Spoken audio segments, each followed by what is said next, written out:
अंततः जो है उन्होंने घोषणा कर दी है। क्या जानकारी मिल पाई है? जैसा कि इस वक़्त रात के 2 बजे हैं और रात के 2 बजे में टाइगर जयराम महतो अपने सेंट्रल कमेटी के डिसीजन के बाद में ये घोषणा किया है कि रामदास मुर्मू जो पिछले बार के प्रत्याशी थे, जो 8,000 के एप्रोक्स वोट लाए थे, उनको पुनः इस बार प्रत्याशी बना दिया गया है। हालाँकि जब जेएमएम ने और बीजेपी ने अपने प्रत्याशियों का नामांकन करवाया था, तो ये भीड़ देख कर के बहुत सारे लोग कयास लगा रहे थे, इंतज़ार में थे कि कब ये आएगा और फाइनली ये वेट इज़ ओवर हो गया है, रामदास मुर्मू को प्रत्याशी बना दिया गया है। ऐसे में नॉमिनेशन के लिए 1-2 दिन का ही समय बचा है, तो हमको लगता है 1-2 दिन में जेल कैंप पार्टी अपना नॉमिनेशन करवाने के लिए फील्ड में उतरेगी। और जैसा कि आपको पता है कि छोटा नागपुर के प्रमंडल के क्षेत्र में जयराम महतो का जिस प्रकार से क्रेज़, उस प्रकार से कोल्हान प्रमंडल में भी क्रेज़ देखा जाता है। हुँ। हालाँकि घाटशिला विधानसभा क्षेत्र में थोड़ा वोट कम आया था, लेकिन इस बार देखना है, आँकना है कि किस प्रकार से ये लोग का वोट आएगा, नहीं आएगा। बाकी तमाम चीज़ों को हम लोग कवरेज कर रहे हैं। आज जेएमएम का भी नॉमिनेशन को दिखाया, बीजेपी को भी नॉमिनेशन दिखाया, जिसमें हेमंत सोरेन आए थे और बीजेपी से पूर्व मुख्यमंत्री चंपा सोरेन दास समेत अन्य नेता लोग आए थे। हुँ। तो कल का अभी रामदास मुर्मू का नॉमिनेशन मतलब नाम घोषणा होने के बाद में क्या कुछ जेल कैंप की तरह से तूफान मचता है या फिर साइलेंट रहते हैं ये लोग नॉर्मल वोट लड़ते हैं, उस पर देखने की बात है। जी, आपसे फिर हम जुड़ेंगे। मनोज दा भी हैं, इनसे भी हम समझने की कोशिश करते हैं। मनोज जी, लगातार आप घाटशिला में जो है इस चुनावी माहौल को आँकने का कोशिश कर रहे थे और अंतिम क्षण में जो है जेएलकेम ने भी जो है प्रत्याशी घोषित कर दिया है। क्या रणनीति बन पा रहा है? क्या लगता है कि वाक़ई में बीजेपी जेएमएम के लिए जेएलकेम जो है सिरदर्द बनने का काम कर रहा है क्या? बिल्कुल सिरदर्द बनने का पूरा चांस है क्योंकि यहाँ पे तिरकनिया मुकाबला होने का चांस लग रहा है। अच्छा। क्योंकि यहाँ कुड़मी का भी यहाँ पे 20-25 हज़ार यहाँ पे वोटर है। हुँ। तो यहाँ पे बीजेपी को नुकसान होने की चांस है और जेएमएम को भी नुकसान होने का बहुत चांस लग रहा है। तो क्या लगता है कि वाक़ई में जिस तरह से सबसे लास्ट में जो है जयराम महतो ने जो है कैंडिडेट का घोषणा किया है, ये हमें लगता है कि जिस तरह से जो है जयराम महतो कह रहे थे कि हम घाटशिला उपचुनाव लड़ेंगे, लेकिन ये स्पष्ट नहीं कह रहे थे हम किन्हें लड़ाएँगे। बहुत सारे नाम को भी जो है सेंट्रल कमिटी को भेज दिया गया था, लेकिन रात में इस तरह से घोषणा करना क्या देखिए इसमें प्रेम माडी का भी नाम चल रहा था। हुँ, लेकिन प्रेम माडी से हमने बात किया तो प्रेम माडी ने कहा कि वहाँ के जो पूर्व प्रत्याशी है हुँ, उनका वहाँ देना चाहिए क्योंकि पहले वो चुनाव लड़ चुके हैं। हुँ, इसलिए प्रेम माडी का भी नाम घोषणा होने प्रेम माडी का नाम फर्स्ट में चल रहा था। हुँ। जहाँ पे मीटिंग चल था उन लोग का मीटिंग हुआ था।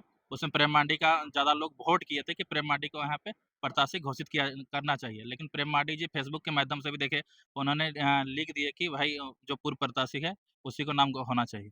अच्छा अनिल जी, एक चीज़ हम समझने की कोशिश करेंगे कि वाक़ई में जो है जेल के क्या यहाँ पे भूमिका निभा सकती है? क्योंकि इतना बड़े-बड़े राष्ट्रीय क्षेत्रीय दल होने के बावजूद भी जेएलकेम जो है बाय इलेक्शन में अपना शिरकत कर रहा है, तो क्या लगता है कि इस चुनावी माहौल में अपने आप को वो कहाँ पाएँगे? आप जब घाटशिला में घूम रहे हैं तो आपको क्या समझ में आ रहा है?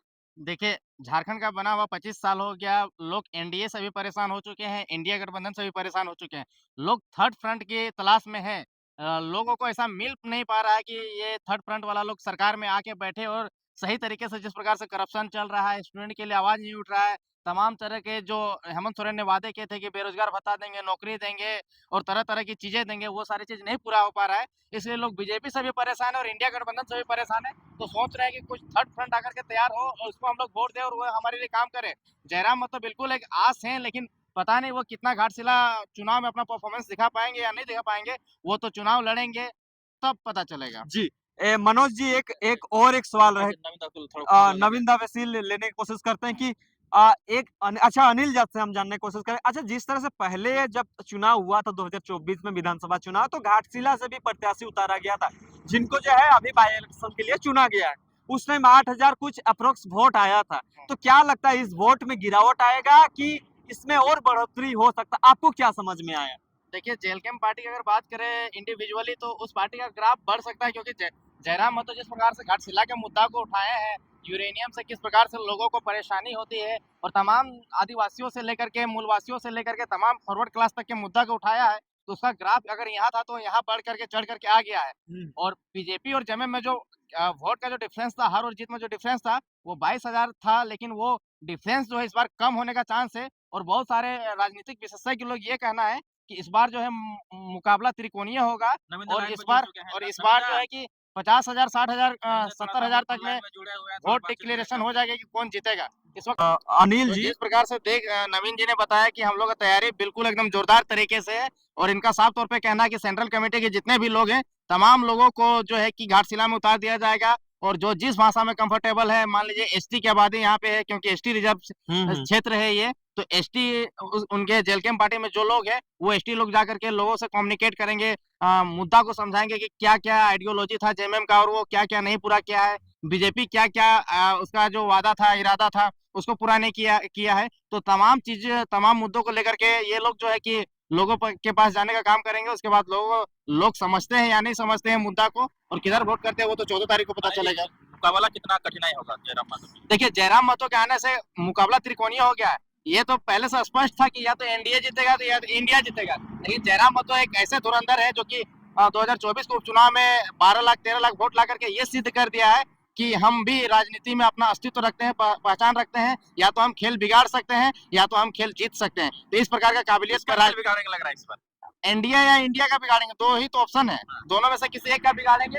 हालांकि रामदास सोरेन के मृत्यु के बाद में यह संभवतः माना जाता है जहां जहां उपचुनाव हुआ है उसी परिवार के लोग जीते हैं, या जो पूर्व मंत्री मरे हैं उन्हीं के परिवार के लोग जीत जाते हैं, जिस प्रकार से डुमरी में घटना घटा है। जी, जी। मेरा ये भी सवाल है कि बहुत सारा सोशल मीडिया में ये भी चर्चाएँ बनी हुई है कि घाटशिला में जो है परिवारवाद का परिचालन बहुत तेज़ी से हो रहा है, क्योंकि जो बाबूलाल सोरेन है उनको भी जो है चंपई सोरेन के बेटे हैं उनको दिया गया, और जो रामदास सोरेन के बेटे जो है समरेश चंद्र जो सोरेन है उनको दिया गया।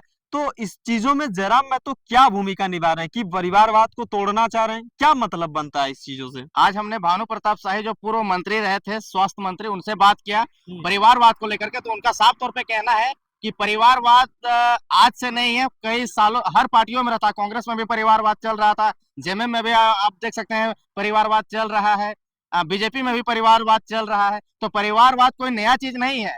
जयराम महतो जिस प्रकार से बात करते हैं कि फ्रेश पॉलिटिक्स हम लोग करेंगे, न्यू कैंडिडेट को प्रेजेंट करेंगे जिसमें गांव गांव का लड़का जिसमें हुनर है उसको छांट करके निकाल के लाएंगे, मतलब मिट्टी को हम लोग सोना बनाने का काम करेंगे। तो उस प्रकार से स्टेप लिया हुआ दिख रहा है, क्योंकि रामदास मुर्मू जो है वो कोई बड़े घराने से नहीं आते हैं, या उसके पास बहुत पूंजी नहीं है, या बहुत पैसे वाले नहीं है। वो गरीब घर के ही एक लड़का है जो पढ़ाता है, कोचिंग पढ़ाता है, उस लड़का को छांट करके लाया है। अब कितना वोट लाएगा नहीं लाएगा वो तो उसके परफॉर्मेंस पे, उसकी एबिलिटी पे दिखेगा।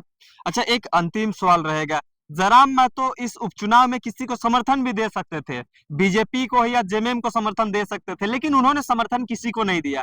अपने तर्ज पर, अपने पार्टी के सिंबल पर जो है चुनाव लड़ाने का जो है निर्णय उन्होंने लिया। तो ये निर्णय कितना सार्थक साबित होगा, आपको क्या लगता है? देखिए राजनीति में दो चीज तो निश्चिंत है, एक हार और दूसरा जीत। जगन्नाथ महतो जब मरे तो उनका साफ तौर पे कहना था कि हम लास्ट पे राजनीति नहीं करेंगे।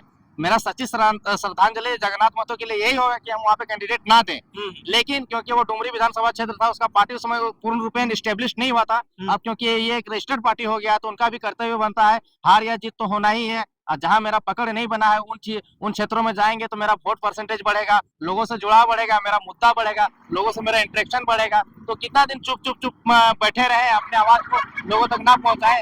इसलिए उनका भी साफ सोच है, वोट जितना आएगा नहीं आएगा, हार या जीत जो भी होगा, लेकिन अपना प्रेजेंस देना है। जैसे कहावत नहीं कहा जाता है कि तेरे जीत से ज्यादा चर्चा मेरा हार का होगा, तो उसी प्रकार की राह में कुछ निकल पड़े हैं, क्योंकि जानते ही वो तो बोलते हैं हम राड़ बाटी के राड़ लोग हैं, तो हार या जीत जो होगा देखा जाएगा। अच्छा, मनोज जी से अंतिम सवाल रहेंगे। ये कहा जा रहा था कि जयराम महतो जब टिकट घोषणा नहीं कर रहे थे तब लोग कह रहे थे कि जयराम महतो शायद बीजेपी के आड़े जो है आके इस तरह से कैंडिडेट नहीं दे रहे हैं, या जेएमएम को समर्थन देने के लिए इस तरह से नहीं कर रहे हैं।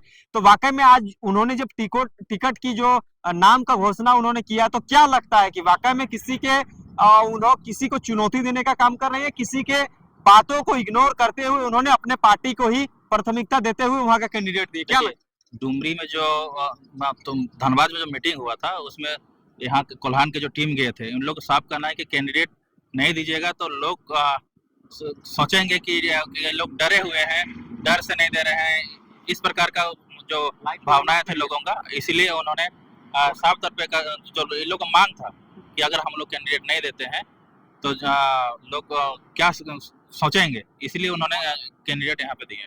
जी, तो ये बड़ी खबर थी, आपको हमने बताया। और अभी हम लोग फिलहाल जो है घाटशिला विधानसभा के अंतर्गत ही हैं और लगातार घाटशिला के अंतर जो भी चीजें एक्टिविटी हो रही है, त्रिकोणीय मुकाबला होगा या नहीं होगा, ये देखना बेहद जरूरी है। और आपको हम सुबह से लगातार जो है अपडेट देने का काम करेंगे, समझाने का काम करेंगे, दिखाने का काम करेंगे।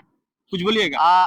देखिए रात के इस वक्त 2 बज रहे हैं और हम लोग 2 बजे रात तक जगे हुए हैं और देखिए ये एनएच में खड़े हुए हैं, घाटशिला रिपोर्टिंग करने के लिए आए। इसलिए हम लोग तीनों का जो रिपोर्टिंग है, जो डेडिकेशन है जनता के बीच में, जनता के बातों को लेकर के जाने का, उस चीजों को भी आप लोग समझिए और हम लोग का चैनल को थोड़ा बढ़ाइए। बाकी मेरा एक चैनल में स्ट्राइक पड़ गया, इस वजह से अपना चैनल में अपलोड नहीं कर पा रहे आपका चैनल हैं। का नाम बता दीजिए। जो नया चैनल में डाल रहे हैं उस चैनल का नाम है झार पल्स। झार हम पल्स लोग नाम से डिस्क्रिप्शन में दे देंगे लिंक। हाँ, ये लोग डिस्क्रिप्शन में लिंक दे देंगे और कम्युनिटी में भी मार दिए हैं, कम्युनिटी पोस्ट वो भी कर दिए हैं।